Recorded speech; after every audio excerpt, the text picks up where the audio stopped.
ഓം ശ്രീ സ്വാമിയേ ശരണമയ്യപ്പ. നമസ്കാരം, എല്ലാവർക്കും നാദ് അസ്ട്രോളജിയിലേക്ക് ഹാർദവമായ സ്വാഗതം. എൻ്റെ പേര് ഹരീഷ്. ഇന്ന് ഈ വീഡിയോയിലൂടെ നെക്സ്റ്റ് ഒരു 1 ഇയർ, ഒരു 2025-2026, ഒരു 10 മുതൽ 12 മാസം വരെ നിങ്ങളുടെ പീരീഡ് എങ്ങനെയായിരിക്കും, നിങ്ങൾക്ക് ആ വർഷം, ഒരു വർഷം എങ്ങനെയായിരിക്കും എന്നുള്ളതാണ് നമ്മൾ നോക്കാൻ പോകുന്നത്. നിങ്ങൾക്ക് സമയം വളരെയധികം നല്ലതാണെങ്കിൽ അത് എങ്ങനെ നിങ്ങൾക്ക് അതിൽ കൂടുതൽ കൊണ്ടുവന്ന് നിങ്ങൾക്ക് സക്സസ്സിലേക്ക് പോകാൻ സാധിക്കും. അതേസമയം നിങ്ങൾക്ക് ചെറിയ ഒരു മോശം സമയമാണെങ്കിൽ അതെങ്ങനെ നിങ്ങൾക്ക് ചലഞ്ചസ് ഓവർകം ചെയ്ത് എന്തൊക്കെ കാര്യങ്ങൾ മനസ്സിൽ വെച്ച് കഴിഞ്ഞാൽ നിങ്ങൾക്ക് അത് പ്രകാരം ആക്ട് ചെയ്ത് നിങ്ങൾക്ക് ഓവർകം ചെയ്യാൻ സാധിക്കും. ഇതൊക്കെയാണ് നമ്മൾ ഇപ്രാവശ്യം കൃത്യമായി നോക്കാൻ പോകുന്നത്. ഈ അനാലിസിസ് ഞാൻ തരുന്നത് ക്ലിയർ ഇൻസൈറ്റ്സ് എല്ലാ രാശിക്കാർക്കും, ഓരോരോ രാശിക്കാർക്കും വിദ്യാഭ്യാസം, നിങ്ങളുടെ തൊഴിൽ അല്ലെങ്കിൽ ബിസിനസ്, നിങ്ങളുടെ കുടുംബം, നിങ്ങളുടെ ആരോഗ്യം, വിവാഹം, കുട്ടികൾ, ഇത് എല്ലാം വെച്ചിട്ട് കൃത്യമായ ഒരു അനാലിസിസ് നിങ്ങൾക്ക് തന്നിട്ട് നിങ്ങൾക്ക് എന്തൊക്കെയാണ് നിങ്ങൾ കൃത്യമായി ചെയ്യേണ്ടതെന്ന് ചെയ്തു കഴിഞ്ഞാൽ നിങ്ങൾക്ക് ഈ പീരീഡ് വളരെയധികം സന്തോഷകരമായിട്ട് മുന്നോട്ട് കൊണ്ടുപോയി സക്സസ്സിലേക്ക് കൊണ്ടുപോകാൻ സാധിക്കും എന്നുള്ളതാണ് എൻ്റെ ഈ വീഡിയോയിലൂടെ ലക്ഷ്യം. പക്ഷേ എന്താണ് ഈ വർഷത്തിൻ്റെ ഇമ്പോർട്ടൻസ്, അതുകൂടെ നമ്മൾ നോക്കണമല്ലോ. ഈ വർഷം 4 ഗ്രഹങ്ങൾ, അതായത് വളരെ ഇമ്പോർട്ടൻസ് ഉള്ള 4 ഗ്രഹങ്ങളാണ് സ്ഥാനമാറ്റം സംഭവിക്കുന്നത്. നമ്മുടെ 9 ഗ്രഹങ്ങൾ എടുക്കാം. 9 ഗ്രഹങ്ങളിൽ 4 ഗ്രഹങ്ങളാണ് മോസ്റ്റ് ഇമ്പോർട്ടൻ്റ് എന്ന് പറയുന്നത്. വളരെയധികം ഇമ്പോർട്ടൻസ് ഉള്ളത് ഗുരു അല്ലെങ്കിൽ വ്യാഴം, ശനി, പിന്നെ രാഹു, കേതു. ഈ 4 നക്ഷത്രങ്ങളാണ്, 4 ഗ്രഹങ്ങളാണ് വളരെയധികം ഇമ്പോർട്ടൻസ് ഉള്ളത്. എന്തുകൊണ്ടെന്ന് പറഞ്ഞു കഴിഞ്ഞാൽ ഗുരു വർഷത്തിലൊരിക്കൽ ഒരു രാശിയിൽ നിന്ന് മറ്റൊരു രാശിയിലേക്ക് പോകും. അതായത് നമ്മൾ ഇവിടുന്ന് ഭൂമിയിൽ നിന്ന് നോക്കുമ്പോൾ ഗുരു ഇരിക്കുന്ന ഒരു നക്ഷത്രക്കൂട്ടമുണ്ട്, ഒരു രാശി. ആ രാശിയിൽ നിന്ന് ചലിച്ച് വേറൊരു രാശിയിലേക്ക് പോകും. അതേപോലെ തന്നെ ശനി 2.5 വർഷത്തിലൊരിക്കൽ, രാഹു കേതു 18 മാസത്തിലൊരിക്കൽ. ഇങ്ങനെയാണ് അവരുടെ സ്ഥാനമാറ്റ സമയം. അപ്രോക്സിമേറ്റ്ലിയാണ്. ചില 17.5 ആയിരിക്കാം, 18.5 ആയിരിക്കാം രാഹു കേതുവിന്. അപ്പോൾ അപ്രോക്സിമേറ്റ് സമയമാണ്. അപ്പോൾ അതിൻ്റെ അർത്ഥം എന്താണ്? സൂര്യനെ വലം വെച്ച് വരാൻ ഗുരു 12 രാശികൾ, അതായത് 12 രാശികളുണ്ടല്ലോ, ഓരോ രാശിയിലും ഓരോ വർഷമാണെങ്കിൽ 12 രാശിയിൽ ചുറ്റി വരാൻ 12 വർഷം എടുക്കും, അല്ലേ? അപ്പോൾ വ്യാഴം 12 വർഷത്തിലൊരിക്കലാണ് സൂര്യനെ ചുറ്റി വരുന്നത്. വ്യാഴവട്ടം എന്ന് നിങ്ങൾ കേട്ടിട്ടുണ്ടാകും. അതേപോലെ തന്നെ ശനി നോക്കിക്കഴിഞ്ഞാൽ 30 വർഷം എടുക്കും. ഈ 2.5 വർഷം വെച്ചിട്ട് ഒരു രാശിയിൽ 30 വർഷം, 12 രാശിയിൽ. ഇപ്പോൾ അതേപോലെ രാഹു കേതു 1.5 വർഷം വെച്ചിട്ട് ഓരോ രാശിയിൽ നടക്കുമ്പോൾ 18 വർഷത്തിലൊരിക്കൽ രാഹു കേതു സൂര്യനെ വലം വെച്ച് വരും എന്നാണ് സങ്കല്പം, അല്ലേ?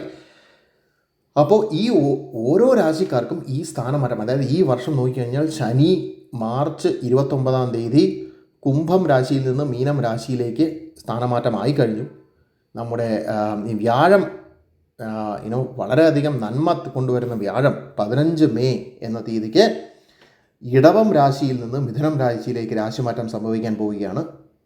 രാഹു കേതു കുറച്ച് പ്രത്യേകതയുണ്ട്. അവർ ആൻറ്റി ക്ലോക്ക് വൈസ് ആയിട്ടേ മൂവ് ഉള്ളൂ. അതായത് ബാക്കി എല്ലാ ഗ്രഹങ്ങളും ചിങ്ങം, കന്നി, തുലാം അല്ലെങ്കിൽ മേടം, ഇടവം, മിഥുനം, കർക്കിടകം എന്നും മുന്നോട്ട് പോകുമ്പോൾ കേതുവും രാഹുവും മാത്രം കർക്കിടകം, മിഥുനം എന്ന രീതിയിൽ പുറകിലോട്ടായിരിക്കും സഞ്ചരിക്കുക. അപ്പോൾ രാഹു 19-ാം തീയതി മെയ് എന്ന തീയതിയിൽ മീനം രാശിയിൽ നിന്ന് കുംഭം രാശിയിലേക്കും, കേതു അതേ ദിവസം തന്നെ കന്നി രാശിയിൽ നിന്നും ചിങ്ങം രാശിയിലേക്കും സ്ഥാനമാറ്റം സംഭവിക്കുകയാണ്. അപ്പോൾ ഈ സ്ഥാനമാറ്റം സംഭവിക്കുമ്പോൾ ഓരോ രാശിക്കാർക്കും അതിൻ്റെ ഫലങ്ങൾ എന്താണ് കൃത്യമായി ഞാൻ പറഞ്ഞല്ലോ. ഒരു 5-6 ഏരിയ എടുത്തിട്ട് അതെല്ലാവർക്കും എങ്ങനെയായിരിക്കും എന്നുള്ളതാണ് ഈ വീഡിയോയിൽ ഞാൻ കൊണ്ടുവരുന്നത്. നിങ്ങളുടെ എല്ലാവരുടെയും സപ്പോർട്ട് ആവശ്യമാണ്. സബ്സ്ക്രൈബ് ചെയ്യുക, ചാനൽ സബ്സ്ക്രൈബ് ചെയ്യുക. അതുപോലെ തന്നെ നോട്ടിഫിക്കേഷൻ ഓൺ ചെയ്ത് വെക്കുക. അപ്പോഴേ ഞാൻ ഇടുന്ന വീഡിയോ നിങ്ങളുടെ പക്കൽ എത്തിച്ചേരുകയുള്ളൂ. എല്ലാവർക്കും ഈ വീഡിയോ എല്ലാം ലൈക്ക് ചെയ്ത് ഷെയർ ചെയ്യുക. നിങ്ങളുടെ സപ്പോർട്ടാണ് എൻ്റെ സക്സസ്സിനും അതുപോലെ നിങ്ങളുടെ വളരെയധികം കൂടുതൽ വീഡിയോ ചെയ്യാനും പ്രചോദനമാവുന്നത്. എല്ലാവരുടെയും സപ്പോർട്ട് പ്രതീക്ഷിക്കുന്നു. ഓരോ രാശിക്കാരുടെയും എങ്ങനെയാണെന്ന് നമുക്ക് നോക്കാം. തുലാം രാശി. തുലാം രാശിയിൽ 3 നക്ഷത്രങ്ങളാണുള്ളത്. ചിത്തിര 3-4 പാദങ്ങൾ, ചോതി അല്ലെങ്കിൽ സ്വാതിയുടെ എല്ലാ പാദങ്ങളും 1, 2, 3, 4 എല്ലാ പാദങ്ങളും, പിന്നെ വിശാഖത്തിൻ്റെ 1, 2, 3 പാദങ്ങൾ. ഈ 3 നക്ഷത്രങ്ങളാണ് തുലാം രാശിയിലുള്ളത്. ഈ 2025-2026 വർഷം തുലാം രാശിക്ക് വളരെയധികം അനുകൂലമാണ്. നിങ്ങളുടെ സമയം വളരെ നല്ലതാണ് ഈ പീരീഡിൽ. എന്താണ് കാരണം? ശനി നിങ്ങളുടെ 6ാം ഭാവത്തിലേക്ക് വന്നു കഴിഞ്ഞു. അപ്പോൾ ശനി കുംഭത്തിൽ നിന്ന് മീനത്തിലേക്ക് സ്ഥാനമാറ്റം 29 മാർച്ചിന് സംഭവിച്ചു നമ്മൾ കണ്ടു മുമ്പേ. അത് നിങ്ങളുടെ 6ാം ഭാവത്തിൽ വന്നിരിക്കുകയാണ്.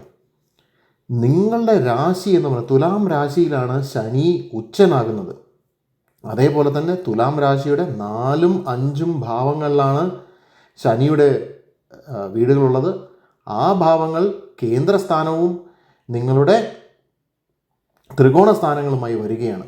ആ സ്ഥാനങ്ങൾ വരുമ്പോൾ ശനി നിങ്ങൾക്ക് വളരെയധികം നല്ല ഒരു പൊസിഷനാണ് നിങ്ങൾക്ക് ഈ സമയത്ത് കൊണ്ടുവരുന്നത്. നിങ്ങളുടെ ആരോഗ്യം വളരെയധികം മെച്ചപ്പെടും. നിങ്ങളുടെ കടങ്ങളുണ്ടെങ്കിൽ അതൊക്കെ തീരാനുള്ള സാധ്യതകൾ വളരെ അധികമാണ്. എന്തെങ്കിലും കേസുകൾ അങ്ങനെ വല്ലതും ഉണ്ടായിരുന്നെങ്കിൽ അതൊക്കെ വളരെയധികം പെട്ടെന്ന് തീർന്നു കിട്ടും. ഇതൊക്കെ വളരെ വളരെ നല്ല ഒരു സൂചനയായിട്ടാണ് കാണുന്നത്.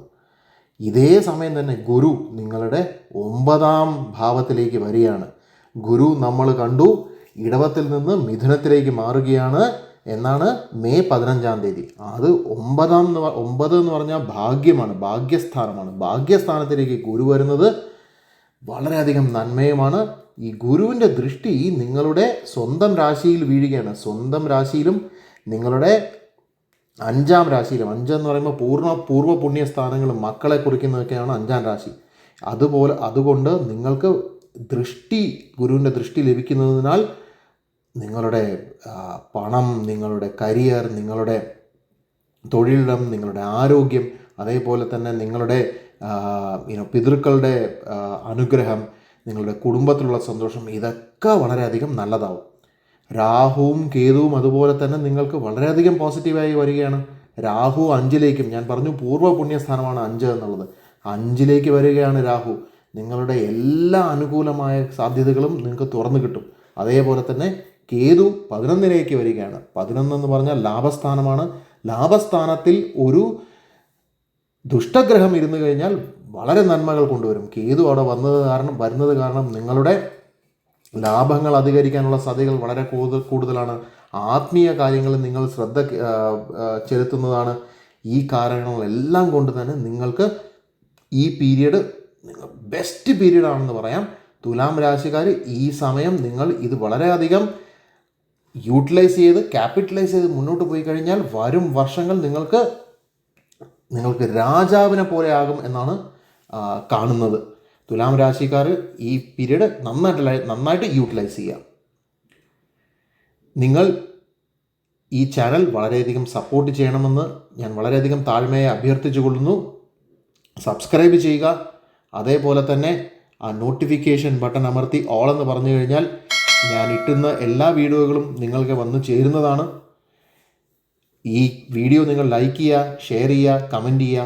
നിങ്ങൾ ഇത് ചെയ്തു കഴിഞ്ഞാലേ ഇത് കൂടുതൽ ആൾക്കാരിലും എത്തുകയുള്ളൂ.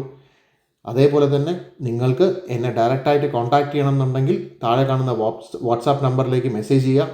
നിങ്ങളുടെ ജനന സമയവും തീയതിയും ജനനസ്ഥലവും തന്നു കഴിഞ്ഞാൽ നിങ്ങളുടെ ജാതകം നോക്കിയിട്ട് കൃത്യമായ ഫലങ്ങൾ ഒരു മാർഗരേഖയായി നിങ്ങൾക്ക് തരാൻ എനിക്ക് സാധിക്കുന്നതാണ്. എന്നെ ഈ ചാനൽ സപ്പോർട്ട് ചെയ്യുക. പിന്നെയും വളരെയധികം നന്ദി. നമസ്കാരം.